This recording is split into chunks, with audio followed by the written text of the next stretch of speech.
Deadly shootings happening across our area overnight. At 11:10 p.m., a man shot multiple times at an Orange Park apartment complex died. The Jacksonville Sheriff's Office says it found 27-year-old Davion Murphy at an apartment complex on LaBelle Street last night. Police had been looking for him for over 6 months. So Young and Ace has long been known in Jacksonville. We are consistently monitoring those groups. We have people that are always watching them. We don't have an investigation on him right now, but he can't move around in Jacksonville without us knowing about it. Don't talk about me. Don't talk to man. When I say no more, it's K ain't no more. It ain't no more. Ever since Foolio's death, a lot of crazy things have been happening in Jacksonville. From the endless bloodsheds and retaliation for his death. Developing overnight, one person is in stable condition. This is after being shot in what the Jacksonville Sheriff's Office is calling a drive-by shooting on the city's north side. JSO says this happened right at about 8:30 last night on Sparing Street. Someone else shot toward the vehicle from a white sedan. That sedan then drove away. To Youngin A shockingly denouncing ATK. Don't talk about me. Don't talk to man. When I say no more, it's K ain't no more. To even the fifth suspect in the Julio case, Davion Murphy, being apprehended. The Jacksonville Sheriff's Office says it found 27-year-old Davion Murphy at an apartment complex on LaBelle Street last night. Police had been looking for him for over 6 months. It does not seem like this war is about to end anytime soon. Let's take it back to how it began. Charles Jones, better known as Julio Foolio, was offed while celebrating his birthday in 2024. His death didn't exactly shock anyone, considering his deep ties to the streets and his infamous diss tracks aimed at his enemies, especially his dead ops. He kept dissing on me. What happened? Now we smoking 23. But what caught everyone off guard was the violent chain reaction his MDR set off, leaving Jacksonville drenched in chaos and bloodshed. Not long after Foolio's death, the violence escalated, starting off the shootings on the July 4th, weeks after Foolio was offed. These shootings happened in two completely different locations in the city. According to the Jacksonville Sheriff's Office, these incidents happened just a couple of hours apart. The first took place around 8:35 p.m. on Sparing Street on the east side, where a drive-by shooter in a white sedan fired at 3 people sitting in a car. Developing overnight, one person is in stable condition. This is after being shot in what the Jacksonville Sheriff's Office is calling a drive-by shooting on the city's north side. JSO says this happened right at about 8:30 last night on Sparing Street. Later, at about 11 p.m., officers rushed to DuPont Avenue on the south side and found a man with a gunshot wound to his torso. Both victims lost their lives, marking the beginning of a brutal wave of retaliations. Just 2 days later, in the early hours of July 6th, police responded to a car crash at the corner of Myrtle Avenue and 8th Street.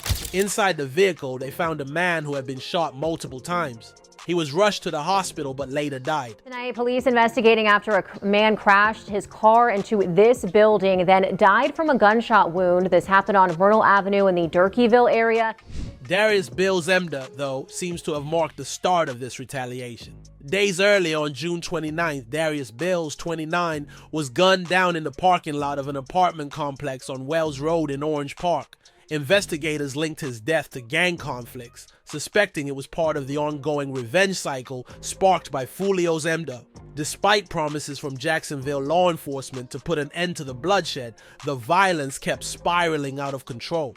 In the wake of Foolio's killing, the Jacksonville Sheriff's Office announced they had solid leads and swiftly arrested 4 out of 5 suspects. Rashad Murphy, 30, Isaiah Chance, 21, Alicia Andrews, 21, and Sean Gathright, 18. All 4 were charged with first-degree MDR as the police continued to tirelessly search for the 5th suspect, Davion. Davion Murphy managed to stay under the radar for what felt like forever. Over 6 months to be exact. But now the cat's finally out of the bag. Davion has been arrested, and the news has sparked all kinds of chatter. The Jacksonville Sheriff's Office says it found 27-year-old Davion Murphy at an apartment complex on LaBelle Street last night. Police had been looking for him for over 6 months. Turns out this guy wasn't halfway across the country or hiding out in some remote location. Nope, he was right in Jacksonville the whole time, laying low in an apartment building like some kind of ghost. While everyone else was speculating about his whereabouts, he was practically hiding in plain sight. Now let's be real, maybe Davion was always prepared for this day to come. It's not like he didn't know the heat was on him. The cops were relentless in their search. And when you add in the fact that he wasn't even granted bail, it's clear this was a serious case. So serious, in fact, that 3 of the other suspects are already being eyed for the death penalty. That's how high the stakes are in this situation. Well, Linda, today we learned that the state announced that it is considering the death penalty in this case. To make it official, prosecutors made their intentions clear back on October 7th, 2024. Florida State Attorney Susan S. Lopez filed a motion stating that the state would pursue the death penalty against 3 of the suspects: Isaiah Chance, Sean Gathright, and Rashad Murphy. The charges against them include first-degree murder, conspiracy to commit murder, and attempted murder. Fortunately for Alicia Andrews, the lone female suspect, she's been spared from that list. Still, this case is as high profile as it gets, with the kind of charges that almost guarantee life or death consequences. As for Davion, the Jacksonville Sheriff's Office, working alongside the U.S. Marshal Service and their gang unit, finally caught up to him at a Jacksonville apartment complex. He's now sitting in a Duval County pretrial detention facility, waiting to see what comes next. And if all of that wasn't enough drama, the streets were already buzzing after Youngin Ace made a bombshell announcement just before Christmas. On December 23rd, he went live on Instagram to officially disband ATK, his infamous crew. Don't talk about me. Don't get the man. When I say no more ATK, ain't no more. It ain't no more. It was an emotional, unfiltered moment where he vented his frustrations and called out his team for not stepping up when it mattered most. You could tell he'd hit his breaking point, and fans were left stunned as he declared the end of ATK. Ace's frustrations were crystal clear. He felt let down by the people closest to him when it mattered the most. He called out his crew for vanishing when things got tough.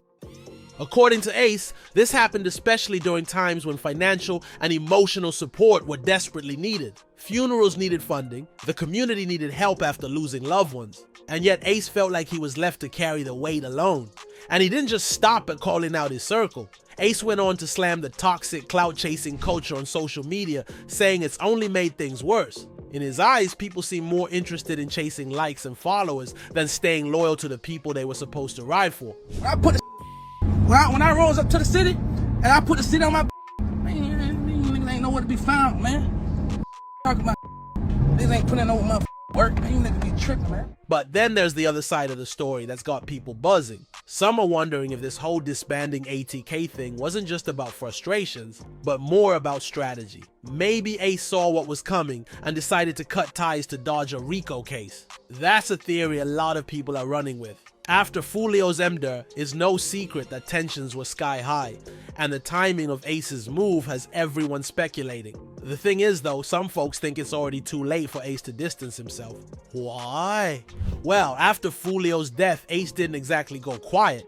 Instead, he stayed in the spotlight, dropping diss tracks, trolling, giving interviews, and turning the whole situation into something that felt more like a media frenzy than a tragedy. People even think he might have been profiting off the chaos. And if the feds are really building a case, a public breakup with ATK isn't going to erase the past. Plus, the Jacksonville Sheriff's Office has already said they have been keeping an eye on Ace and his crew for a while now, so they probably aren't buying it either. Then, there's the deeper history between ATK and Foolio's camp. A feud that's been boiling for years and has left both sides reeling from loss after loss. For Ace, this beef has been personal. Losing his own brother in the crossfire only deepened the bad blood, making it almost impossible to imagine a peaceful ending. Of course, Ace's livestream didn't go unanswered. Shortly after his emotional rant, ATK member YBZ fired back on Instagram. He didn't mince words, making it clear that he wasn't about to explain himself or how he's handled things. "I don't give a F what no mother F has to say," he wrote. "Who sent something for my whole Fed bid? Who put something up for my 2 federal trial lawyers? I stood in the paint and fought with the feds. I don't give a F if I lost." YBZ didn't hold back, making it clear he's been through his own struggles. He talked about losing brothers to the streets and prison, but never turning his back on anyone. He even said, "What I do for anybody behind closed doors don't have to be brought up because I ain't do it for a reward or to be praised." To drive his point home, he shared prison photos with his daughter, showing that even at his lowest, he stood strong without complaints. ATK Quise, on the other hand, took a more low-key approach. He posted a cryptic message on Instagram. They don't care about your sacrifices, only care about what you can do for them. Fans immediately thought it was a subtle jab at Ace, hinting at unacknowledged sacrifices he's made. It only added more fuel to the ongoing drama, leaving everyone guessing what's really going on behind the scenes. The vagueness of Ace's initial statements left everyone guessing who he was really calling out. This lack of clarity fueled all kinds of interpretations, with fans and followers dissecting every post, video, and comment from ATK members to figure out who the blame game was really targeting. While Ace framed his outburst as frustration with loyalty and support, many think there's more to the story. Rumors are swirling that this is less about emotions and more about strategy. A way to dodge what looks like a looming RICO case. It's no secret that the Jacksonville Sheriff's Office has been keeping close tabs on Ace and his crew, and the timing of his announcement has plenty of people raising eyebrows. The whole situation has sparked a larger conversation about gang culture and what it costs. People are reflecting on how many lives have been lost over affiliations, whether it's a block, a name, or those 3 letters. ATK. Ace's declaration that it's over is hitting hard for many, especially for the families of those who sacrificed or lost their lives because of this crew. Imagine hearing that after so much bloodshed, someone can just call it quits and walk away. What does that mean for the people who gave everything for the name? Think about how many young lives have been lost repping ATK or backing Youngin Ace, often without even knowing him personally, just believing in loyalty to the crew. The same could be said for Foolio's KTA if they ever called it quits. It's a tragic cycle of violence that's only grown deeper over the years. To understand how it all spiraled, you have to rewind to 2021 when Ace dropped Who I Smoke. That song wasn't just viral, it blew the lid off one of the deadliest rap feuds in Jacksonville. Using Vanessa Carlton's 1,000 Miles as the beat, Ace and his crew celebrated the deaths of Foolio's people in the most savage way, on a golf course, cigars in hand, dancing like they didn't have a care in the world. He went crazy online, hitting 16 million views in no time and getting everyone talking. Who I Smoke. Say it. No! Hey, Foolio, come get this.